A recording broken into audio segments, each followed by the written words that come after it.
Hi ಸ್ನೇಹಿತರೆ, ಎಲ್ಲರಿಗೂ ನಮಸ್ಕಾರ. ನಾನು ನಿಮ್ಮ ರಮೇಶ್ ಸರ್. ತಮ್ಮೆಲ್ಲರಿಗೂ target coaching centre Vijayapura YouTube ಚಾನಲ್ಗೆ ಸ್ವಾಗತ. ನಾವು ಈ ಒಂದು ಟಾರ್ಗೆಟ್ ಕೋಚಿಂಗ್ ಸೆಂಟರ್ ಯೂಟ್ಯೂಬ್ ಚಾನಲಲ್ಲಿ 3000 ಪ್ರಶ್ನೆಗಳನ್ನು, ಇತಿಹಾಸಕ್ಕೆ ಸಂಬಂಧಪಟ್ಟಂಥ ಪ್ರಶ್ನೆಗಳನ್ನು ನೋಡ್ತಾ ಇದ್ದೀವಿ. ಇವತ್ತು ಮುಂದುವರೆದ ಭಾಗ. ಮೊದಲನೇ ಪ್ರಶ್ನೆ ಯಾವ ರೀತಿ ಇದೆ: ಕೆಳಗಿನ ಯಾವ ನಾಯಕರ ಬಂಧನದ ವಿರುದ್ಧ ಪ್ರತಿಭಟಿಸಲು ಜನರು ಜಲಿಯನ್ ವಾಲಾಬಾಗ್ ಹತ್ಯಾಕಾಂಡದಲ್ಲಿ ಜಮಾಯಿಸಿದರು ಅಂತ ಕೇಳಿದ್ದಾರೆ. ಎ. ಖುದೀರಾಮ್ ಬೋಸ್ ಮತ್ತು ಪ್ರಫುಲ್ ಚಾಕಿ. ಬಿ. ಸೈಫುದ್ದೀನ್ ಕಿಚ್ಲು ಮತ್ತು ಸತ್ಯಪಾಲ್ ಮಲ್ಲಿಕ್. ಸಿ. ವಿ ಡಿ ಸಾವರ್ಕರ್ ಮತ್ತು ಗಣೇಶ್ ದಾಮೋದರ್ ಸಾವರ್ಕರ್. ಡಿ. ಭಗತ್ ಸಿಂಗ್, ರಾಜ್ಗುರು ಮತ್ತು ಸುಖದೇವ್. ಹಾಗಾದರೆ ಇದಕ್ಕೆ ಸರಿಯಾದ ಉತ್ತರ ಬಿ ಆಗುತ್ತೆ ಸ್ನೇಹಿತರೆ. ಸೈಫುದ್ದೀನ್ ಕಿಚ್ಲು ಮತ್ತು ಸತ್ಯಪಾಲ್ ಮಲ್ಲಿಕ್ ಅವರ ಬಂಧನದ ವಿರುದ್ಧ. ಇವರ ಬಂಧನ ಯಾಕಾಯಿತು ಅಂತಂತಂದರೆ 1919ರಲ್ಲಿ ರೌಲತ್ ಕಾಯ್ದೆ ಏನಾಗುತ್ತೆ, ಪಾಸ್ ಆಗುತ್ತೆ. ಬ್ರಿಟಿಷ್ ಪಾರ್ಲಿಮೆಂಟ್ ರೌಲತ್ ಕಾಯ್ದೆ ಪಾಸ್ ಮಾಡಿತು. ಆವಾಗ ಚೇಮ್ಸ್ಫರ್ಡ್ ವೈಸ್ರಾಯ್ನಾಗಿದ್ದರು. ಯಾರಿದ್ರು? ಲಾರ್ಡ್ ಚೇಮ್ಸ್ಫರ್ಡ್ ಅನ್ನುವಂಥ ವ್ಯಕ್ತಿ ವೈಸರಾಯನಾಗಿದ್ದ. ಲಾರ್ಡ್ ಚೇಮ್ಸ್ಫರ್ಡ್. ಇದು ಆ್ಯಕ್ಚುಲಿ ಕ್ರಾಂತಿಕಾರಿಗಳ ಒಂದು ಸೊಕ್ಕು. ಅವರಲ್ಲಿರ್ತಕ್ಕಂಥ ಆ್ಯಕ್ಟಿವಿಟಿ ಕಡಿಮೆ ಮಾಡಿ ಮತ್ತು ಪತ್ರಿಕೆಗಳನ್ನು ನಿರ್ಬಂಧಿಸಲು ತಂದಿರತಕ್ಕಂಥ ಕಾಯ್ದೆ. ಯಾಕಂದ್ರೆ 1914ರಿಂದ 1918ರವರೆಗೆ ಫಸ್ಟ್ ವರ್ಲ್ಡ್ ವಾರ್ ನಡೀತು. ಅಲ್ಲಿ ಹಲವಾರು ಕಾಯ್ದೆಗಳು ಪಾಸಾಗಿದ್ದು. ಆ ಎಲ್ಲ ಕಾಯ್ದೆಗಳನ್ನು ರದ್ದುಪಡಿಸಿ ಒಂದು ಕಾಯ್ದೆಯನ್ನು ಜಾರಿ ತರಲಿಕ್ಕೆ ಹಾಗಾಗಿ ರೌಲತ್ ಅನ್ನುವಂಥವರ ವ್ಯಕ್ತಿಗೆ ಕೊಟ್ಟರು ಇದನ್ನೆಲ್ಲ ಟೋಟಲ್.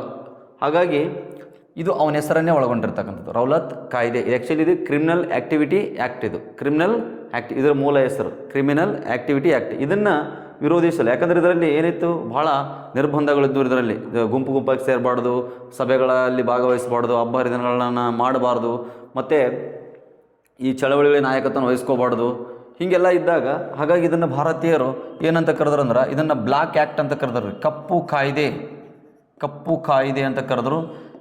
ಇದು ಯಾವಾಗ ಇದು ರಚನೆ ಆಗ್ತಾ ಇತ್ತಲ್ಲ, ಭಾರತೀಯರಿಗೆ ಗೊತ್ತಾಯಿತು. ಆವಾಗ ಗಾಂಧೀಜಿಯವರು ಏನು ಮಾಡಿದರು ಅಂತಂದ್ರೆ ಸತ್ಯಾಗ್ರಹ ಸಭಾ, ಈ ಸತ್ಯಾಗ್ರಹ ಸಭಾವನ್ನು ಸ್ಥಾಪಿಸಿ ಜನರಿಗೆ ಕರೆ ಕೊಟ್ಟರು. ಎಲ್ಲರೂ ಈ ಹೋರಾಟದಲ್ಲಿ ಪಾಲ್ಗೊಳ್ಳಬೇಕು ಅಂತ ಕೇಸಿ. ಹಾಗಾಗಿ ಎಲ್ಲರೂ ಹೋರಾಟಕ್ಕೆ ಇಳಿದರು. ಬೀದಿಗೆ ಬಂದು ಏನು ಮಾಡಿದರು, ಹೋರಾಟ ಮಾಡಿದರು. ಆದರೆ ಪಂಜಾಬಿನಲ್ಲಿ ಏನಾಯಿತು, ತೀವ್ರ ಹೋರಾಟ ಆಯಿತು. ಆ ಹೋರಾಟದ ನಾಯಕತ್ವವನ್ನು ಯಾರು ವಹಿಸ್ಕೊಂಡಿದ್ರು ಅಂದ್ರೆ ಸತ್ಯಪಾಲ್ ಮಲ್ಲಿಕ್ ಮತ್ತು ಸೈಫುದ್ದೀನ್ ಕಿಚ್ಲು ಅವರು ವಹಿಸ್ಕೊಂಡಿದ್ರು. ಹಾಗಾಗಿ ಇವ್ರನ್ನ ಬ್ರಿಟಿಷರು ಏನು ಮಾಡಿದರು, ಅರೆಸ್ಟ್ ಮಾಡಿದರು. ಇವ್ರನ್ನ ಬಿಡುಗಡೆಗೊಳಿಸಲು ಏನು ಮಾಡಿದರು ಅಂದರೆ 1919 ಏಪ್ರಿಲ್ 13ರಂದು ಜನರು ಅಮೃತ್ಸರದಲ್ಲಿ ಬರ್ತಕ್ಕಂಥ ಪಂಜಾಬಿನ ಅಮೃತ್ಸರದಲ್ಲಿ ಬರ್ತಕ್ಕಂಥ ಜಲಿಯನ್ ವಾಲಾಬಾಗ ಎಂಬ ಮೈದಾನದಲ್ಲಿ ಜನ ಎಲ್ಲ ಸೇರಿದರು. ಅವರನ್ನು ಒಗ್ಗೂಡಿಸಿ ಮಾತನಾಡ್ತಕ್ಕಂಥ ವ್ಯಕ್ತಿ ಲಾಲಾ ಹಂಸರಾಜ್. ಸ್ವಲ್ಪ ನೆನ್ಪಿಟ್ಕೋರಿ, ಇದನ್ನು ಕೂಡ ಎಕ್ಸಾಮಲ್ಲಿ ಕೇಳ್ತಿರ್ತಾರೆ, ಲಾಲಾ ಹಂಸರಾಜ್. ಓಕೆ, ಇಲ್ಲಿ ಈ ರೀತಿ ಆತ ಎಲ್ಲರನ್ನ ಒಗ್ಗೂಡಿಸಿ ಭಾಷಣ ಮಾಡಬೇಕಾದ್ರೆ ಇಲ್ಲಿಗೆ ಜನರಲ್ ಡಯಾರ್ ಬಂದು, ಜನರಲ್ ಡಯಾರ್ ನೋಡಿ, ಜನರಲ್ ಡಯಾರ್, ಮೈಕಲ್ ಓ ಡಯಾರ್ನ ಆಜ್ಞೆ ಮೇರೆಗೆ ಜನರಲ್ ಡಯಾರ್ ಬಂದು ಏನು ಮಾಡಿದಾರೆ, ಗೋಲಿಬಾರ್ ಆಜ್ಞೆಯನ್ನು ಹೊರಡಿಸಿದ. ಇಲ್ಲಿ ಸುಮಾರು 379 ಜನ ಮರಣ ಹೊಂದಿದರು ಅಂತ ಹಂಟರ್ ಆಯೋಗ. ಇದು ನಡೆದ ನಂತರ, ಈ ಘಟನೆ ನಡೆದಿರ್ತಕ್ಕಂಥ ನಂತರ ಏನಾಗುತ್ತೆ ಅಂದ್ರೆ ಒಂದು ಹಂಟರ್ ಆಯೋಗ ರಚನೆ ಆಗುತ್ತೆ. ಅದು ಹೇಳಿರ್ತಕ್ಕಂಥದ್ದು 1208 ಜನ ಗಾಯಗೊಂಡರು, 379 ಜನ ಮರಣ ಹೊಂದಿರೋ ತಿಳ್ತೈತೆ. ಹಾಗಾಗಿ ಇದನ್ನು ಕಾಂಗ್ರೆಸ್ ಅವರು ಒಪ್ಕೊಳ್ಳಲ್ಲ. ಕಾಂಗ್ರೆಸ್ ಪ್ರತ್ಯೇಕವಾಗಿ ಏನೊಂದು ಆಯೋಗನೇ ಮಾಡುತ್ತೆ, ರಚನೆ ಮಾಡುತ್ತೆ. ಹಾಗಾಗಿ ಇದು ನಡೆದಿದ್ದು ಯಾವಾಗ ಅಂದ್ರಿಗಿನ 1919 ಏಪ್ರಿಲ್ 13 ಬೈಸಾಖಿ ಹಬ್ಬದ ದಿವಸ. ಬೈಸಾಖಿ ಹಬ್ಬ ನೋಡ್ರಿ, ಬೈಸಾಖಿ ಹಬ್ಬ ಅಂತ ನಿಮಗೆ ಗೊತ್ತಿರಬೇಕು. ಆವಾಗ ಸಮ ವೈಸ್ರಾಯ್ ಯಾರು ಇರ್ತಾರೆ ಅಂದ್ರಿಗಿನ ಸೇಮ್ ಚೇಮ್ಸ್ಫರ್ಡ್ ಇರ್ತಾನೆ ರೀ. 1919 ಯಾರು ಇರ್ತಾರೆ, ವೈಸ್ರಾಯ್ ಚೇಮ್ಸ್ಫರ್ಡ್ ಇರ್ತಾರೆ. ಹಾಗಾದರೆ ಎಕ್ಸಾಮಲ್ಲಿ ಕೇಳ್ತಾರೆ, ಏನು ಕೇಳ್ತಾರೆ, 1919ರಲ್ಲಿ ಏಪ್ರಿಲ್ 13ಕ್ಕೆ ಏನಾಯಿತು, ಜಲಿಯನ್ ವಾಲಾಬಾಗ್ ಹತ್ಯಾಕಾಂಡ ಆಯಿತು. ಹಾಗಾದರೆ ಭಾರತದ ವೈಸ್ರಾಯ್ ಯಾರಾಗಿದ್ರು ಅಂತ ಕೇಳಿದರೆ ನೀವು ಯಾರನ್ನ ಹಾಕಬೇಕು, ಲಾರ್ಡ್ ಚೇಮ್ಸ್ಫರ್ಡ್ ಅವ್ರನ್ನ ಹಾಕಬೇಕು. ಓಕೆ, ಹಾಗಾದರೆ ಇದು ನಮ್ಮ ಭಾರತ ದೇಶದಲ್ಲಿ ನಡೆದಿರ್ತಕ್ಕಂಥ ಅತ್ಯಂತ ದೊಡ್ಡ ದುರ್ಘಟನೆ. ಓಕೆ ನೋಡಿ, ಹಾಗಾದರೆ ಆಯ್ಕೆ ಇದೆ ನೋಡೋಣ. ಅದನ್ನು ಕೂಡ ಸ್ವಲ್ಪ ಯಾವ ಸಂಬಂಧಪಟ್ಟ ಅಂತ ನೋಡ್ಕೊಂಬೋಣ. ಖುದೀರಾಮ್ ಬೋಸ್ ಮತ್ತು ಪ್ರಫುಲ್ ಚಾಕಿ ಇವರು ಆ್ಯಕ್ಚುಲಿ 1909ರಲ್ಲಿ ಈ ಕಿಂಗ್ಸ್ಫರ್ಡ್ ನ್ಯಾಯಾಧೀಶನನ್ನು ಕೊಲ್ಲಲು ಒಂದು ಪಿತೂರಿ ನಡೆಸ್ತಾರೆ ರೀ. ಅದನ್ನೇ ಏನಂತ ಕರೀತಾರೆ ಅಂದ್ರೆ ಮಿರ್ಜಾಪುರ್ ಕಗ್ಗೋಲೆ. ಮಿರ್ಜಾಪುರ್ ಕಗ್ಗೋಲೆ. ಮಿರ್ಜಾಪುರ್ ಕಗ್ಗೋಲೆ ನೋಡ್ರಿ. ಇದರಲ್ಲಿ ಭಗತ್ ಸಿಂಗ್ ಮತ್ತು ಪ್ರಫುಲ್ ಚಾಕಿ. ಓಕೆ, ಹಾಗಾಗಿ ಖುದಿರಾಮ್ ಬೋಸ್ ಅವ್ರನ್ನ ಏನು ಮಾಡಿದರು, ಗಲ್ಲಿಗೇರಿಸಿದ್ರು. ಹಾಗಾದ್ರೆ ಅತಿ ಕಿರಿಯ ವ್ಯಕ್ತಿ ನೋಡ್ರಿ, ಗಲ್ಲಿಗೇರಿದ ಅತ್ಯಂತ ಕಿರಿಯ ವ್ಯಕ್ತಿ ಯಾರು? ಕ್ರಾಂತಿಕಾರಿ ಖುದಿರಾಮ್ ಬೋಸ್. ಇನ್ನು ವಿ ಡಿ ಸಾವರ್ಕರ್ ಅವ್ರು ಏನು ಮಾಡಿದರು ಅಂತಂದ್ರೆ ಎರಡು ಸಂಘಟನೆ ಸ್ಥಾಪನೆ ಮಾಡಿದರು. ಒಂದು ಮಿತ್ರಮೇಳ ಸಂಘಟನೆ, ಮಿತ್ರಮೇಳ ಸಂಘಟನೆ. ಇನ್ನು ಒಂದು ಅಭಿನವ ಭಾರತ ಸಂಘಟನೆ. ಮತ್ತೊಂದು ಮಿತ್ರಮೇಳ ಮತ್ತು ಅಭಿನವ ಭಾರತ. ಇನ್ನು ಭಗತ್ ಸಿಂಗ್, ರಾಜ್ಗುರು, ಸುಖದೇವ್ ಮತ್ತು ಇವರೆಲ್ಲ ಯಾವುದಕ್ಕೆ ಸಂಬಂಧಪಟ್ಟದಪ್ಪ ಅಂದ್ರೆ ಲಾಹೋರ್ ಪಿತೂರಿ ಕೇಸಿಗೆ ಸಂಬಂಧಿಸ್ತಾರೆ. ಲಾಹೋರ್ ಪಿತೂರಿ ಕೇಸ್. ಯಾಕಂದ್ರೆ ಇವರ ಗುರುವಾಗಿರ್ತಕ್ಕಂಥ ಲಾಲಾ ಲಜಪತ್ ರಾಯ್ ಅವ್ರನ್ನ ಏನು ಮಾಡಿದ್ರಪ್ಪ ಅಂದ್ರೆ ಆ ಸ್ಯಾಂಡರ್ಸನ್ನು ಲಾಠಿ ಚಾರ್ಜಿಂದ ಏನು ಮಾಡಿದ, ಸಾಯಿಸಿದ. ಹಾಗಾಗಿ ಆ ಸ್ಯಾಂಡರ್ಸ್ನ ಹತ್ಯೆ ಮಾಡಲು ಒಂದು ಪ್ಲ್ಯಾನ್ ಮಾಡಿದರು. ಎಲ್ಲಿ ಕೂತ್ಕೊಂಡು ಪ್ಲ್ಯಾನ್ ಮಾಡಿದ್ರು ಅಂದ್ರೆ ಲಾಹೋರ್ನಲ್ಲಿ. ಬಟ್ ಅವನ್ನ ಸಾಯಿಸಿದ್ದಿಲ್ಲ ಅಂದ್ರೆ ಪಂಜಾಬಿನಲ್ಲಿ. ಓಕೆ, ಹಾಗಾಗಿ 1929 ಏನಾಯ್ತು, 1928 ಏನಾಯ್ತು ಅಂದ್ರೆ ಒಂದು ಲಾಹೋರ್ ಪಿತೂರಿ ಪ್ರಕರಣ ನೋಡ್ರಿ. ಹಾಗಾದ್ರೆ ಭಗತ್ ಸಿಂಗ್, ರಾಜ್ಗುರು, ಸುಖದೇವ್ ಲಾಹೋರ್ ಪಿತೂರಿ ಪ್ರಕರಣದಲ್ಲಿ ಭಾಗವಹಿಸಿದ್ರು ಅಥವಾ ಅವರು ಸಂಬಂಧಪಟ್ಟ ಗೊತ್ತಿರಬೇಕು. ಲಾಹೋರ್ ಪಿತೂರಿ ಕೇಸ್ ಯಾರಿಗೆ ಸಂಬಂಧಪಟ್ಟದ? ಭಗತ್ ಸಿಂಗ್, ರಾಜ್ಗುರು, ಸುಖದೇವ್. ರೈಟ್. ಹಾಗಾದರೆ ಮೊನ್ನೆ ತಾನೇ 28ಕ್ಕೆ, ಇದೇ ತಿಂಗಳು 28ಕ್ಕೆ ಏನಾಯಿತು, ಭಗತ್ ಸಿಂಗ್ ಅವರ ಜನ್ಮದಿನ ಇತ್ತು. ಓಕೆ ನೋಡಿ, ಈ ಭಾರತ ಮಾತೆಗೆ ತನ್ನ ಜೀವನ ಏನು ಮಾಡ್ಯಾನ ರೀ, ಭಗತ್ ಸಿಂಗ್ ಅರ್ಪಣೆ ಮಾಡಿದ್ದಾನೆ. ಹಾಗಾಗಿ ಆತ ಸಾಯ್ಬೇಕಾದ್ರೆ ಒಂದು ಮಾತು ಹೇಳ್ತಾನೆ, ಮದರ್ಲ್ಯಾಂಡ್ ಅಂದರೆ ಭಾರತ ಮಾತೆಗೆ ನಾನು ಪ್ರಾಣ ನೀಡಲು 1 ಬಾರಿ ಅಲ್ಲ 100 ಬಾರಿ ಮರು ಜನ್ಮಿಸ್ತೇನೆ ಅಂತೇಳಿ ಕೇಶತ ಮಾತು ನೀಡಿ ಮರಣ ಹೊಂದನ್ರಿ. ಯಾರು? ಭಗತ್ ಸಿಂಗ್. ಓಕೆ, ಇದು ಮೊದಲನೇ ಪ್ರಶ್ನೆ ಸ್ನೇಹಿತರೆ. ನೆಕ್ಸ್ಟ್ ನೋಡೋಣ ಎರಡನೇ ಪ್ರಶ್ನೆ. ಕೊನೆ 2 ತೀರ್ಥಂಕರ ಜೀವನ ಚರಿತ್ರೆಗಳನ್ನು ಒಳಗೊಂಡಿರುವ ಜೈನ ಪುರಾತನ ಪಠ್ಯಪುಸ್ತಕ ಕಲ್ಪಸೂತ್ರವನ್ನು ಬರೆದವರು ಯಾರು ಅಂತಿದೆ. ಹಾಗಾದ್ರೆ ಕೌಟಿಲ್ಯ, ಭದ್ರಬಾಹು, ಅಶ್ವಘೋಷ, ಸ್ಥೂಲಭದ್ರು ಅಂತ ಐತೆ. ಹಾಗಾದ್ರೆ ಅದಕ್ಕೆ ಸರಿಯಾದಂಥ ಆನ್ಸರ್ ಯಾವುದಂದ್ರೆ ಭದ್ರಬಾಹು. ಹಾಗಾದರೆ ಭದ್ರಬಾಹುವಿನ ಕೃತಿ ಯಾವುದಂದ್ರಿಗಿನ ಕಲ್ಪಸೂತ್ರ.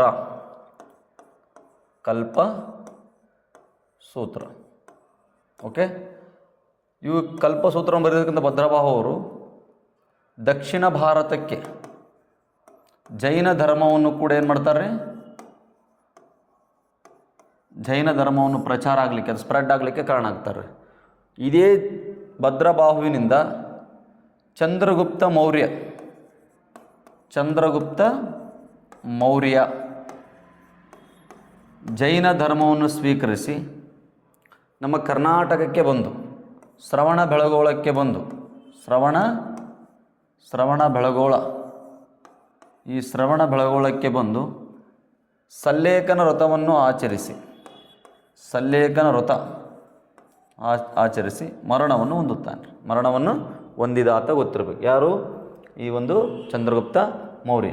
ಹಾಗಾದರೆ ಈ ಚಂದ್ರಗುಪ್ತನ ಪ್ರಧಾನಿನೇ ಯಾರು ಅಂದ್ರಿಗಿನ ಕೌಟಿಲ್ಯ ಅರ್ಥಶಾಸ್ತ್ರ ಅನ್ನುವಂಥ ಒಂದು ರಾಜ್ಯಾಡಳಿತ ಬಗ್ಗೆ ತಿಳಿಸ್ತಕ್ಕಂಥ ಕೃತಿಯನ್ನು ಬರೆದನ್ರಿ ಅರ್ಥಶಾಸ್ತ್ರ. ಅಶ್ವಘೋಷಂದು ಬುದ್ಧ ಚರಿತೆ. ಇನ್ನು ಸ್ಥೂಲಭದ್ರ ದಕ್ಷಿಣ ಭಾರತಕ್ಕೆ ಜೈನ ಧರ್ಮವನ್ನು ಭದ್ರಬಾಹು ಪರಿಚಯ ಮಾಡಿದರೆ, ಇನ್ನು ಸ್ಥೂಲಭದ್ರ ಉತ್ತರ ಭಾರತದಲ್ಲಿ ಜೈನ ಧರ್ಮವನ್ನು ಏನು ಮಾಡ್ತಾನೆ ರೀ, ಸ್ಪ್ರೆಡ್ ಮಾಡ್ತಾನೆ. ಓಕೆ, ಹಾಗಾದರೆ ಈತ ಸ್ಥೂಲಭದ್ರ ಶ್ವೇತಾಂಬರ ಅನುಯಾಯಿ, ಶ್ವೇತಾಂಬರ. ಓಕೆ, ಇನ್ನು ಭದ್ರಬಾಹು ದಿಗಂಬರ. ಓಕೆ, ನೆಕ್ಸ್ಟ್ ಪ್ರಶ್ನೆ ನೋಡೋಣ ಸ್ನೇಹಿತರೆ. ನೆಕ್ಸ್ಟ್ ಪ್ರಶ್ನೆ, ಕೆಳಗಿನ ಯಾವ ಹೊಯ್ಸಳರ ಅರಸರು ನೊಳಂಬವಾಡಿಗೊಂಡ ಎಂಬ ಬಿರುದನ್ನು ಹೊಂದಿದ್ದರು ಅಂತೈತೆ. ವಿಷ್ಣುವರ್ಧನ, ವೀರಬಲ್ಲಾಳ 1 ಮತ್ತು ನರಸಿಂಹ 1, ವಿನಯಾದಿತ್ಯ ಅಂತಿದೆ. ಹಾಗಾಗಿ ಇದಕ್ಕೆ ಸರಿಯಾದಂಥ ಆನ್ಸರ್ ವಿಷ್ಣುವರ್ಧನ್. ಹೊಯ್ಸಳರಲ್ಲಿ ಅತಿ ಪ್ರಸಿದ್ಧನಾಗಿರ್ತಕ್ಕಂಥ ಅರಸ ವಿಷ್ಣುವರ್ಧನ್. ಈ ವಿಷ್ಣುವರ್ಧನ ಇನ್ನೊಂದು ಹೆಸರೇನೆಂದ್ರೆ ಬಿಟ್ಟಿಗ ಅಂತ ಕರೀತಾರೆ, ಬಿಟ್ಟಿಗ. ಇವರು ರಾಮಾನುಜಾಚಾರ್ಯರಿಗೆ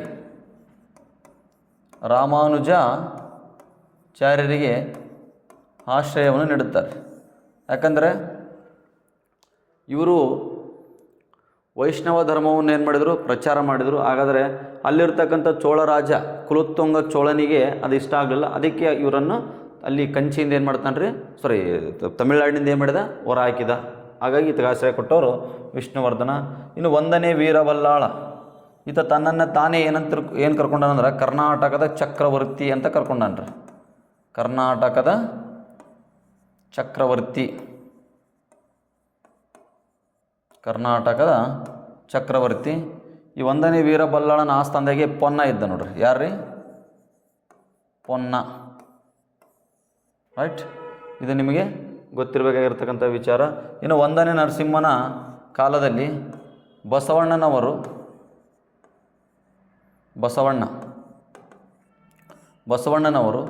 ಲಿಂಗಾಯತ್ ಧರ್ಮವನ್ನು ಏನು ಮಾಡಿದ್ರಿ, ಪ್ರಚಾರಗೊಳಿಸಿದರು. ಲಿಂಗಾಯತ್ ಧರ್ಮವನ್ನು ಏನು ಮಾಡಿದರು, ಪ್ರಚಾರಗೊಳಿಸಿದರು. ಇದು ಪ್ರಶ್ನೆ ಆಗಿದೆ ಸ್ನೇಹಿತರೆ. ನೆಕ್ಸ್ಟ್ ನೋಡೋಣ ಮುಂದಿನ ಪ್ರಶ್ನೆ. ನೋಡ್ರಿ, ಕೆಳಗಿನವುಗಳಲ್ಲಿ ಯಾವುದು ಕೃತಕ ನೌಕಾನೆಲೆಯನ್ನು ಹೊಂದಿರುವ ಏಕೈಕ ಭಾರತೀಯ ಕಣಿವೆ ನಾಗರಿಕತೆಯ ತಾಣವಾಗಿದೆ ಅಂತ ಕೇಳ್ಯಾರ. ಹಾಗಾದರೆ ಹರಪ್ಪ ಇದೆ, ಮೊಹೆಂಜೊದಾರೋ ಇದೆ, ಧೋಲ್ವರ್ ಇದೆ, ಲೋಥಲ್ ಇದೆ. ಹಾಗಾದರೆ ಇದಕ್ಕೆ ಸರಿಯಾದಂಥ ಆನ್ಸರ್ ಯಾವುದು ಅಂತಂದರೆ ಲೋಥಲ್ ರೀ. ಲೋಥಲ್ ಅನ್ನೋದು ಸಿಂಧೂ ನಾಗರಿಕತೆಯ ಒಂದು ಬಂದರ್ ರೀ. ಹಡಗುಕಟ್ಟೆ ನೋಡ್ರಿ, ಹಡಗುಕಟ್ಟೆ. ಈ ಲೋಥಲ್ನ ಸಂಶೋಧನೆ ಮಾಡಿದವರು ಯಾರು ಅಂದ್ರಿಗಿನ 1959ರಲ್ಲಿ SR ರಾವ್ ಅವರು ಏನು ಮಾಡಿದರು, ಸಂಶೋಧನೆ ಮಾಡಿದರು.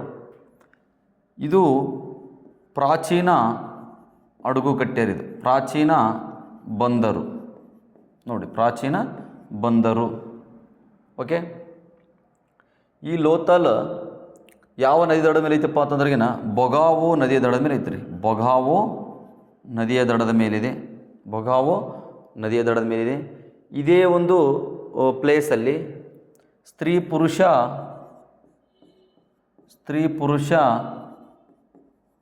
ಜೋಡಿ ಸಮಾಧಿ ಏನಾಗಿದವ್ರಿ, ಪತ್ತೆ ಆಗಿದವ. ಸ್ತ್ರೀ ಪುರುಷ ಜೋಡಿ ಸಮಾಧಿ ಪತ್ತೆ ಆಗಿದವ.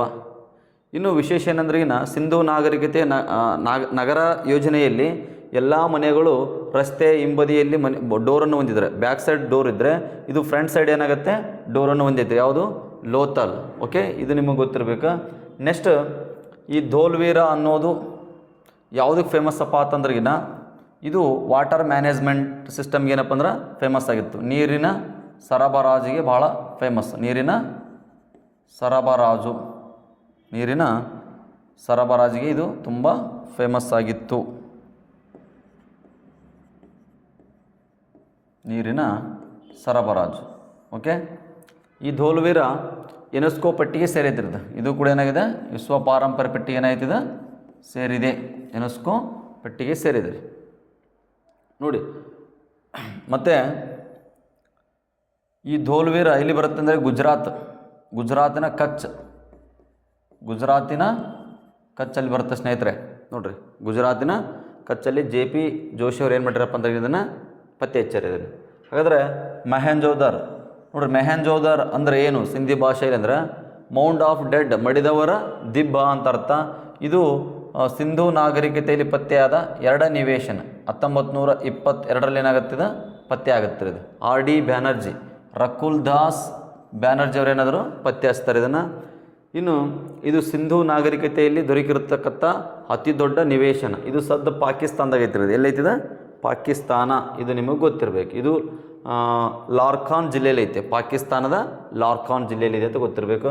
ಇನ್ನು ಹರಪ್ಪ, ಇದು ಮೊದಲ ನಿವೇಶನ, ಪತ್ತೆಯಾಗಿರ್ತಕ್ಕಂಥ ಮೊದಲ ನಿವೇಶನ. ಇದನ್ನು ದಯಾರಾಮ್ ಸಹಾನಿ ಅವರು ಏನು ಮಾಡ್ಯಾರ, ಪತ್ತೆ ಹಚ್ಚಾರ 1921ರಲ್ಲಿ. ರಾವಿ ನದಿಯ ದಂಡೆಯ ಮೇಲಿದೆ ಅಂತ ಗೊತ್ತಿರಬೇಕು. ಇದನ್ನು ಧಾನ್ಯಗಳ ನಗರ ಅಂತಲೂ ಕರೀತಾರೆ ಹರಪ್ಪವನ್ನು. ಋಗ್ವೇದದಲ್ಲಿ ಅರುಪಿಯ ಅಂತ ಕರೀತಾರೆ, ಅಥವಾ ಹರಪ್ರಿಯ ಅಂತಲೂ ಕರೀತಿದ್ದಾರೆ. ಅತಿ ದೊಡ್ಡ ನಗರ ರೀ, ಸಿಂಧೂ ನಾಗರಿಕತೆಯಲ್ಲಿ ಅತಿ ದೊಡ್ಡ ನಗರ ಯಾವುದು ಅಂದ್ರಿಗಿನ ಹರಪ್ಪ. ಇದು ನಿಮಗೆ ಗೊತ್ತಿರಬೇಕು. ಇಷ್ಟು ಈ ಪ್ರಶ್ನೆ ಸ್ನೇಹಿತರೆ. ಸಬ್ಸಿಡರಿ ಅಲಯನ್ಸ್ ಮೂಲಕ ಬ್ರಿಟಿಷರು ಸ್ವಾಧೀನಪಡಿಸಿಕೊಂಡ ಮೊದಲ ಪ್ರಾಂತ ಯಾವುದಂತ ಕೇಳಿದಾರೆ. ಆಯ್ಕೆಗಳು ಮೈಸೂರು ರಾಜ್ಯ, ಅವಧ್, ಹೈದರಾಬಾದ್, ನಿಜಾಮ ಮತ್ತು ಮರಾಠರು. ಇದಕ್ಕೆ ಇದು ಇದಕ್ಕೆ ಸರಿಯಾದಂಥ ಆನ್ಸರ್ ಯಾವುದಂದ್ರಿಗಿನ ಸಿ ಸ್ನೇಹಿತರೆ. ನೋಡಿರಿ, ಇದಕ್ಕೆ ಸರಿಯಾದಂಥ ಆನ್ಸರ್ ಸಿ ಆಗುತ್ತೆ. ಹಾಗಾದರೆ ಸಬ್ಸಿಡರಿ ಅಲಯನ್ಸ್ ಸಿಸ್ಟಮ್ ಅಂದರೆ ಸಹಾಯಕ ಸೈನ್ಯ ಪದ್ಧತಿ, ಸಹಾಯಕ ಸೈನ್ಯ ಪದ್ಧತಿ ಇದನ್ನು 1798ರಲ್ಲಿ ಅಂದಿನ ಗವರ್ನರ್ ಜನರಲ್ ಆಗಿರ್ತಕ್ಕಂಥ ಲಾರ್ಡ್ ವೆಲ್ಲೆಸ್ಲಿ ಜಾರಿಗೆ ತಂದ.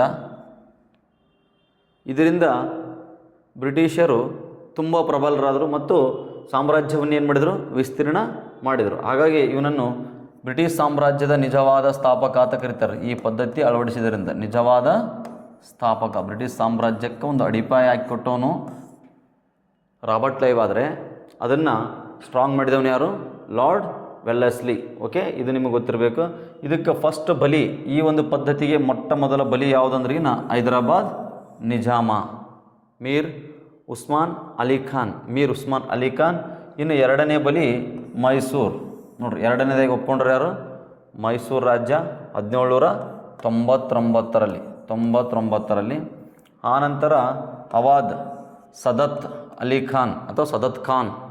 ಇನ್ನು ಮರಾಠರ್ ಎರಡನೇ ಬಾಜಿರಾಯ್ ಅಂತ ಗೊತ್ತಿರಬೇಕು.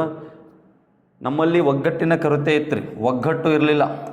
ಆ ಒಗ್ಗಟ್ಟು ಇರಲಿಲ್ಲ ಅನ್ನೋ ಕಾರಣಕ್ಕಾಗಿ ಅಥವಾ ಐಕ್ಯತೆ ಇರಲಿಲ್ಲ ಅನ್ನೋ ಕಾರಣಕ್ಕಾಗಿ ಈ ದಕ್ಷಿಣ ಭಾರತದಲ್ಲಿ ಸಂಭವಿಸಿರ್ತಕ್ಕಂಥ ರಾಜಕೀಯ ಅನೈಕ್ಯತೆ ನೀತಿಯನ್ನು ಕಂಡು ಲಾರ್ಡ್ ವೆಲ್ಲೆಸ್ಲಿ ಈ ಪದ್ಧತಿನ ಅಳವಡಿಸ್ತಾನೆ ರೀ. ಅರ್ಥ ಆಯ್ತಾ? ಹಾಗಾಗಿ ಇದನ್ನು ಒಂದೇ ಭಾಷೆಯಲ್ಲಿ ಹೇಳಬೇಕಪ್ಪ ಅಂತಂದ್ರೆ ರಕ್ಷಣೆಯನ್ನು ಕೊಂಡುಕೊಂಡು ಸ್ವತಂತ್ರ ಸ್ವಾಭಿಮಾನವನ್ನು ಮಾರಿಕೊಳ್ಳುವುದೇ ಸಹಾಯಕ ಸೈನ್ಯ ಪದ್ಧತಿ ಸ್ನೇಹಿತರೆ. ಓಕೆ, ಇದು ನಿಮಗೆ ಇಷ್ಟು ಗೊತ್ತಿರಬೇಕು. ಓಕೆ, ನೆಕ್ಸ್ಟ್ ಪ್ರಶ್ನೆ ನೋಡೋಣ. ಯಾವ ಭಾರತೀಯ ರಾಷ್ಟ್ರೀಯ ಕಾಂಗ್ರೆಸ್ ಅಧಿವೇಶನದಲ್ಲಿ ಮೂಲಭೂತ ಹಕ್ಕುಗಳ ನಿರ್ಣಯವನ್ನು ಅಂಗೀಕರಿಸಲಾಯಿತು ಅಂತ ಕೇಳಿದರೆ ಹರಿಪುರ ಅಧಿವೇಶನ, ಲಕ್ನೋ ಅಧಿವೇಶನ ಮತ್ತು ಗಯಾ ಅಧಿವೇಶನ, ಕರಾಚಿ ಅಧಿವೇಶನ. ಇದಕ್ಕೆ ಸರಿಯಾದಂಥ ಆನ್ಸರ್ ಡಿ ಸ್ನೇಹಿತರೆ, ಕರಾಚಿ ಅಧಿವೇಶನ. ನೋಡ್ರಿ, 1931ರಲ್ಲಿ ಕರಾಚಿ ಅಧಿವೇಶನ ನಡೀತೆ ಸ್ನೇಹಿತರೆ. 1931ರಲ್ಲಿ ಪಾಕಿಸ್ತಾನದ ಕರಾಚಿ, ಪಾಕಿಸ್ತಾನದಲ್ಲಿ ಬರ್ತಕ್ಕಂಥ ಕರಾಚಿಯಲ್ಲಿ ನಡೀತು. ಸರ್ದಾರ್ ವಲ್ಲಭಭಾಯ್ ಪಟೇಲ್ ಅವರ ಅಧ್ಯಕ್ಷತೆಯಲ್ಲಿ ನಡೀತು. ಇಲ್ಲಿ ಈ ಜವಾಹರ್ಲಾಲ್ ನೆಹರು ಅವರು, ನೆಹರು ಅವರು ಮೂಲಭೂತ ಹಕ್ಕುಗಳ ನಿರ್ಣಯ ಫಂಡಮೆಂಟಲ್ ರೈಟ್ಸ್ ಬೇಡಿಕೆಯನ್ನು ಇಡಲಿಕ್ಕೆ ರಚನೆ ಮಾಡ್ತಾರೆ. ಓಕೆ, ಹಾಗಾಗಿ ಆ ಮೂಲಭೂತ ಹಕ್ಕುಗಳ ರಚನೆ ಮಾಡಿದವರು ಯಾರು ಅಂತ ಕೇಳಿದ್ರೆ ಜವಾಹರ್ಲಾಲ್ ನೆಹರು ರೀ. ಅಧ್ಯಕ್ಷತೆ ವಹಿಸ್ಕೊಂಡವರು ಸರ್ದಾರ್ ವಲ್ಲಭಭಾಯ್ ಪಟೇಲ್. ಇದೇ ಅಧಿವೇಶನದಲ್ಲಿ ಗಾಂಧಿ ಇರ್ವಿನ್ ಒಪ್ಪಂದಕ್ಕೆ ಅನುಮೋದನೆ ಸಿಗುತ್ತೆ ರೀ. ಓಕೆ, ಗಾಂಧಿ ಇರ್ವಿನ್ ಒಪ್ಪಂದ. ಓಕೆ, ಇದು ನಿಮಗೆ ಗೊತ್ತಿರ್ಬೇಕು ಸ್ನೇಹಿತರೆ. ಹರಿಪುರ ಅಧಿವೇಶನ 1938ರಲ್ಲಿ ನಡೆಯುತ್ತೆ. ಇದಕ್ಕೆ ಸುಭಾಷ್ ಚಂದ್ರ ಬೋಸ್ ಅವರು ಏನಾಗಿದ್ದರು, ಅಧ್ಯಕ್ಷತೆಯನ್ನು ವಹಿಸ್ಕೊಂಡಿದ್ದರು. ಇನ್ನು ಲಕ್ನೋ ಅಧಿವೇಶನದ ಅಧ್ಯಕ್ಷ ಯಾರು, ಮೋತಿಲಾಲ್ ನೆಹರು ಕೂಡ ವಹಿಸ್ಕೊಂಡಿದ್ದರು. ಇನ್ನು ಕರಾಚಿ ಅಧಿವೇಶನ ಆಲ್ರೆಡಿ ಹೇಳಿದ್ನಲ್ಲ, ಸರ್ದಾರ್ ವಲ್ಲಭಭಾಯ್ ಪಟೇಲ್. ಓಕೆ, ನೆಕ್ಸ್ಟ್ ನಿಮಗೆ ಗೊತ್ತಿರಬೇಕು, ಇದು ಗಯಾ ಅಧಿವೇಶನ ಯಾರು ವಹಿಸ್ಕೊಂಡಿದ್ರು ಅಂದರೆ CR ದಾಸ್ ಅವರು, CR ದಾಸ್. ಓಕೆ, ನೆಕ್ಸ್ಟ್ ಪ್ರಶ್ನೆ. ಯಾವ ಸಮಾಜ ಸುಧಾರಕರ ಪ್ರಯತ್ನದಿಂದಾಗಿ 1856ರ ವಿಧವಾ ಪುನರ್ವಿವಾಹ ಕಾಯ್ದೆಯನ್ನು ಅಂಗೀಕರಿಸಲಾಯಿತು ಅಂತ ಕೇಳಿದ್ದಾರೆ? ರಾಜಾರಾಮ್ ಮೋಹನ್ ರಾಯ್, ದಯಾನಂದ್ ಸರಸ್ವತಿ, ಈಶ್ವರ್ ಚಂದ್ರ ವಿದ್ಯಾಸಾಗರ್, ಕೇಶವ್ ಚಂದ್ರಸೇನ್.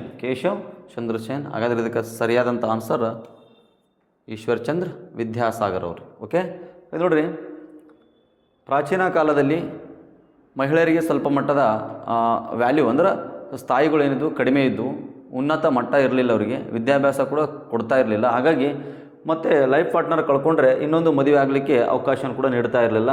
ಆಕೆಯನ್ನು ಒಂದು ಕೋಣೆಯಲ್ಲಿ ಹಾಕಿ ಆಕೆಗೆ ಒಂದು 4 ಗೋಡೆಯ ಮಧ್ಯೆ ಏನು ಮಾಡ್ತಾಯಿದ್ರು, ಸೀಮಿತ ಮಾಡ್ತಾಯಿದ್ರು. ಹಾಗಾಗಿ ಅವರ ಸ್ವಾತಂತ್ರ್ಯವನ್ನು ಅಂದರೆ ಅವರು ಸ್ವತಂತ್ರವನ್ನು ಕಸಿದುಕೊಂಡು ಬಿಟ್ಟಿದ್ದರು. ಹಾಗಾಗಿ ಅವರಿಗೆ ಸ್ವತಂತ್ರ ನೀಡಲು ಈಶ್ವರ್ಚಂದ್ರ ವಿದ್ಯಾಸಾಗರ್ ಅವರು ಹೋರಾಟ ಮಾಡ್ತಾರೆ. ಹಾಗಾಗಿ ಆ ಹೋರಾಟದ ಫಲವಾಗಿ 1856ರಲ್ಲಿ ಲಾರ್ಡ್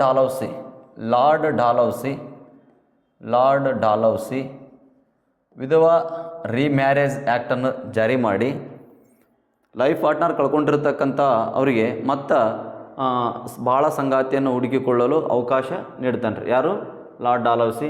ಮತ್ತು ಇವರು ಸಮಾಜಕ್ಕೆ ಮಾದರಿಯಾಗಲು ತಾವೇ ಒಬ್ಬ ವಿಧೆಯನ್ನು ಕೂಡ ಮದುವೆ ಆಗಿದ್ದರು ಅನ್ನೋದು ಕೂಡ ಒಂದು ಮಾಹಿತಿ ರೀ. ಓಕೆ, ಇಷ್ಟು ಗೊತ್ತಿರಬೇಕು. ಇನ್ನು ರಾಜಾರಾಮ್ ಮೋಹನ್ ರಾಯ್ ಅವರು ಬ್ರಹ್ಮ ಸಮಾಜವನ್ನು ಸ್ಥಾಪನೆ ಮಾಡ್ತಾರೆ. ದಯಾನಂದ ಸರಸ್ವತಿಯವರು ಆರ್ಯ ಸಮಾಜವನ್ನು ಏನು ಮಾಡ್ತಾರೆ ರೀ? ಸ್ಥಾಪನೆ ಮಾಡ್ತಾರೆ ರೀ. ಮತ್ತು ಅಷ್ಟೇ ಅಲ್ಲ, ಬ್ಯಾಕ್ ಟು ಹೋಮ್, ವೇದಗಳಿಗೆ ಹಿಂತಿರುಗಿ ಅಂತ ಕರೆ ಕೊಡ್ತಾರೆ. ಇಷ್ಟು ನಿಮಗೆ ಗೊತ್ತಿರಬೇಕು ಸ್ನೇಹಿತರೆ. ನೆಕ್ಸ್ಟ್ ಪ್ರಶ್ನೆ ನೋಡಿ, ಯಾವುದರ ನಂತರ ಮದ್ರಾಸ್ ಒಪ್ಪಂದಕ್ಕೆ ಸಹಿ ಹಾಕಲಾಯಿತು ಅಂತ ಕೇಳಿದಾರೆ. ಮೊದಲನೇ ಆಂಗ್ಲೋ ಮೈಸೂರು ಯುದ್ಧ, ಎರಡನೇ ಆಂಗ್ಲೋ ಮೈಸೂರು ಯುದ್ಧ, ಮೂರನೇ ಆಂಗ್ಲೋ ಮೈಸೂರು ಯುದ್ಧ, ನಾಲ್ಕನೇ ಆಂಗ್ಲೋ ಮೈಸೂರು ಯುದ್ಧ. ಹಾಗಾದರೆ ಇದಕ್ಕೆ ಸರಿಯಾದಂಥ ಆನ್ಸರ್ ಯಾವುದು ಅಂತಂದ್ರಿಗಿನ, ಉತ್ತರ ಯಾವುದು ಅಂದ್ರಿಗಿನ ಮೊದಲನೇ ಆಂಗ್ಲೋ ಮೈಸೂರು ಯುದ್ಧ. ನೋಡಿರಿ, ಈ ಮೊದಲನೇ ಆಂಗ್ಲೋ ಮೈಸೂರು ಯುದ್ಧ ನಡೆದಿರೋದು 1767ರಿಂದ 69. ಇಲ್ಲಿ ಮದ್ರಾಸ್ ಒಪ್ಪಂದ ಆಗುತ್ತೆ. ಮದ್ರಾಸ್ ಒಪ್ಪಂದ 5ರಲ್ಲಿ ನಡುವೆ. ನೆಕ್ಸ್ಟು ಎರಡನೇ ಆಂಗ್ಲೋ ಮೈಸೂರು ಯುದ್ಧದಲ್ಲಿ, ಎರಡನೇ ಆಂಗ್ಲೋ ಮೈಸೂರು ಯುದ್ಧ ನಡೆದಿರೋದು 1780ರಿಂದ 84. 1780ರಿಂದ 84 ಸ್ನೇಹಿತರೆ. ಇಲ್ಲಿ ಮಂಗಳೂರು ಒಪ್ಪಂದ ಆಗುತ್ತೆ. ಮಂಗಳೂರು ಒಪ್ಪಂದ. ಓಕೆ, ಟಿಪ್ಪು ಸುಲ್ತಾನ್ ನಡುವೆ. ನೆಕ್ಸ್ಟ್ ಮೂರನೇ ಆಂಗ್ಲೋ ಮೈಸೂರು ಯುದ್ಧ ನಡೆದಿರೋದು 1790ರಿಂದ 92. ಇಲ್ಲಿ ಕಾರ್ನ್ವಾಲಿಸ್ ಶ್ರೀರಂಗಪಟ್ಟಣ ಒಪ್ಪಂದವನ್ನು ಮಾಡ್ಕೊಳ್ತಾನೆ ರೀ. ಶ್ರೀರಂಗಪಟ್ಟಣ ಒಪ್ಪಂದ. ಇಲ್ಲಿ ಒಪ್ಪಂದ ಆಗೋದಿಲ್ಲ, ಅದನ್ನೇ ಕನ್ಸಿಡರ್ ಮಾಡ್ತಾರೆ. 1799 ಇಲ್ಲಿ ಯುದ್ಧ ನಡೆಯುತ್ತೆ. ಶ್ರೀರಂಗಪಟ್ಟಣ ಒಪ್ಪಂದ ಅಂತಲೂ ಕರಿಬೋದು. ಇಲ್ಲಿ ಲಾರ್ಡ್ ವೆಲ್ಲೆಸ್ಲಿ ಏನು ಮಾಡಿದ ಅಂತಂದ್ರಿಗಿನ, ಲಾರ್ಡ್ ವೆಲ್ಲೆಸ್ಲಿ ಇವನು ಟಿಪ್ಪು ಸುಲ್ತಾನನ್ನು ಕೊಂದು ಮೈಸೂರನ್ನು ಮುಮ್ಮಡಿ ಕೃಷ್ಣರಾಜ ಒಡೆಯರಿಗೆ ಒಪ್ಪಿಸಿ ಸಹಾಯಕ ಸನ್ನಿಧಿಗೆ ಒಳಪಡುವಂತೆ ಏನು ಮಾಡ್ತಾನೆ ರೀ? ಮಾಡ್ತಾನೆ. ಓಕೆ, ಇದು ಪ್ರಶ್ನೆ. ಗುರು ಗ್ರಂಥ ಸಾಹೇಬ್ನ ಮೊದಲ ನಿರೂಪಣೆಯಾದ ಆದಿ ಗ್ರಂಥವನ್ನು ಸಂಕಲಿಸಿದವರು ಯಾರು ಅಂತ ಕೇಳಿದಾರ. ಹಾಗಾದರೆ ಆದಿ ಗ್ರಂಥ ಅಂತ ಕೊಟ್ಟಿದ್ದಾನ. ಆ್ಯಕ್ಚುಲಿ ಗುರು ಗ್ರಂಥ ಸಾಹೇಬ್ಗೆ ಇನ್ನೊಂದು ಹೆಸರು ಏನಂದ್ರಿಗಿನ ಆದಿ ಗ್ರಂಥ ಅಂತ ಕರಿತೀವಿ. ಹಾಗಾದರೆ ಇದನ್ನು ಸಂಗ್ರಹಿಸಿದವರು ಯಾರು ಅಂದ್ರಿಗಿನ 5ನೇ ಗುರು ಅರ್ಜುನ ದೇವ್ರಿ. 5ನೇ ಗುರು ಅರ್ಜುನ ದೇವ. ಹಾಗಾದರೆ ಇವರು ಎಷ್ಟನೇ ಗುರು ಅನ್ನೋದನ್ನು ನೋಡೋಣ. ಗುರು ಗೋವಿಂದ್ ಸಿಂಗ್ 10ನೇ ಗುರು ರೀ. ಗುರು ಅಂಗದ್ 2ನೇ ಗುರು ರೀ. 2ನೇ ಗುರು. ಗುರು ಹರಗೋವಿಂದ್ ಈತ 6ನೇ ಗುರು ರೀ. ಗುರು ಅರ್ಜುನ ದೇವ 5ನೇ ಗುರು. ಸಿಖ್. ಹಾಗಾದರೆ ಸಿಖ್ ಧರ್ಮದ ಸ್ಥಾಪಕ ಗುರುನಾನಕ್ ರೀ. ಗುರುನಾನಕ್ ನೋಡ್ರಿ, ನೆನ್ಪಿಟ್ಕೋರಿ. ಗುರುನಾನಕ್. ಸಿಖ್ ಧರ್ಮದ ಸ್ಥಾಪಕ ಗುರುನಾನಕ್. ಸಿಖ್ ಸಾಮ್ರಾಜ್ಯದ ಸ್ಥಾಪಕ ರಣಜಿತ್ ಸಿಂಗ್. ರಣಜಿತ್ ಸಿಂಗ್. ಓಕೆ, ಹಾಗಾದರೆ ಸಿಖ್ ಧರ್ಮದಲ್ಲಿ 10 ಗುರುಗಳು ಕಂಡುಬರ್ತಾರೆ. ಎಷ್ಟು ಗುರುಗಳು? 10 ಗುರುಗಳು ಕಂಡುಬರ್ತಾರೆ. ಬ್ರಿಟಿಷರಿಗೂ ಮತ್ತು ಸಿಖ್ಖರಿಗೂ 2 ಆಂಗ್ಲೋ ಸಿಖ್ ಯುದ್ಧಗಳು ಕೂಡ ನಡೆದರು. 2 ಆಂಗ್ಲೋ ಸಿಖ್ ಯುದ್ಧ ಕೂಡ ನಡೆದಿದ್ದಾವ. ಓಕೆ, ಇದು ನಿಮಗೆ ಗೊತ್ತಿರಬೇಕಾಗಿರ್ತಕ್ಕಂಥ ವಿಚಾರ. ಹಾಗಾದರೆ ಈ ಅರ್ಜುನ ದೇವ ಸುವರ್ಣ ಮಂದಿರವನ್ನು ಪೂರ್ಣಗೊಳಿಸ್ತಾನೆ ರೀ. ಸುವರ್ಣ ಮಂದಿರ. ಓಕೆ, ಹಾಗಾದ್ರೆ ಸುವರ್ಣ ಮಂದಿರದ ಕಾರ್ಯವನ್ನು ಯಾರು ಕೈಗೊಳ್ತಾರೆ ಅಂತಂದರೆ, ಯಾರು ಮಾಡಿದರು ಅಂತಂದ್ರೆ ರಾಮದಾಸ್ ಅವರು ಸ್ಟಾರ್ಟ್ ಮಾಡಿದರು. ಓಕೆ, ನೆಕ್ಸ್ಟು ಗುರು ಅಂಗದವರು ಗುರುಮುಖಿ ಲಿಪಿಯನ್ನು ಅಭಿವೃದ್ಧಿಪಡಿಸಿದರು. ಇನ್ನು 10ನೇ ಗುರು ಗೋವಿಂದ್ ಸಿಂಗ್ ಔರಂಗಜೇಬನ ವಿರುದ್ಧ ಹೋರಾಡಲು ಖಾಲ್ಸಾ ಸೈನ್ಯವನ್ನು ಕಟ್ಟಿದರು. ಖಾಲ್ಸಾ ಸೈನ್ಯ ಯಾರು ಕಟ್ಟಿದರು ಅಂದ್ರೆ ಗುರು ಗೋವಿಂದ್ ಸಿಂಗ್. ಓಕೆ, ಕೊನೆಯ ಗುರುನೂ ಅವರೇ. ನೆಕ್ಸ್ಟ್ ವಿಜಯನಗರದ ಯಾವ ರಾಜರ ಆಸ್ಥಾನಕ್ಕೆ ವಿದೇಶಿ ಪ್ರವಾಸಿಗ ಅಬ್ದುಲ್ ರಜಾಕ್ ಭೇಟಿ ನೀಡಿದ್ದನು ಅಂತ ಕೇಳಿದ್ದಾರೆ ಸ್ನೇಹಿತರೆ. ನೋಡಿ, ಅಬ್ದುಲ್ ರಜಾಕ್ ಭೇಟಿ ನೀಡಿರತಕ್ಕಂಥದ್ದು 2ನೇ ದೇವರಾಯನ ಆಸ್ಥಾನಕ್ಕೆ. 2ನೇ ಅಥವಾ ಪ್ರೌಢ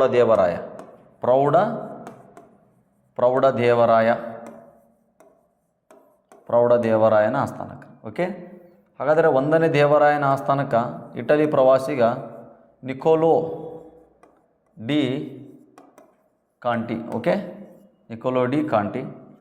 ಕೃಷ್ಣದೇವರಾಯನ ಆಸ್ಥಾನಕ್ಕೆ ಬಾರ್ಬೋಸ್ ಡೊಮಿಂಗೋ ಫಯಾಜ್ ಇವರೆಲ್ಲ ಭೇಟಿ ನೀಡಿರ್ತಕ್ಕಂಥದ್ದು. ಅಚ್ಯುತರಾಯನ ಆಸ್ಥಾನಕ್ಕೆ ನ್ಯೂನೀಜ್ ಭೇಟಿ ನೀಡಿದ್ದಾರೆ. ಪೋರ್ಚುಗಲ್ ವ್ಯಕ್ತಿ ನ್ಯೂನೀಜ್. ಓಕೆ, ಇದು ನಿಮಗೆ ಗೊತ್ತಿರಬೇಕು ಸ್ನೇಹಿತರೆ. ನೆಕ್ಸ್ಟ್ ಪ್ರಶ್ನೆ ನೋಡೋಣ. ಓಕೆ, ನೆಕ್ಸ್ಟ್ ಇಲ್ಲ ಸ್ನೇಹಿತರೆ, ಇಲ್ಲಿಗೆ ನಾನು ಈ ಕ್ಲಾಸನ್ನು ಮುಗಿಸ್ತಾ ಇದ್ದೀನಿ. ನೆಕ್ಸ್ಟ್ ನಾಳೆ ಮತ್ತೆ ಕಂಟಿನ್ಯೂ ಮಾಡೋಣ. Okay, thank you.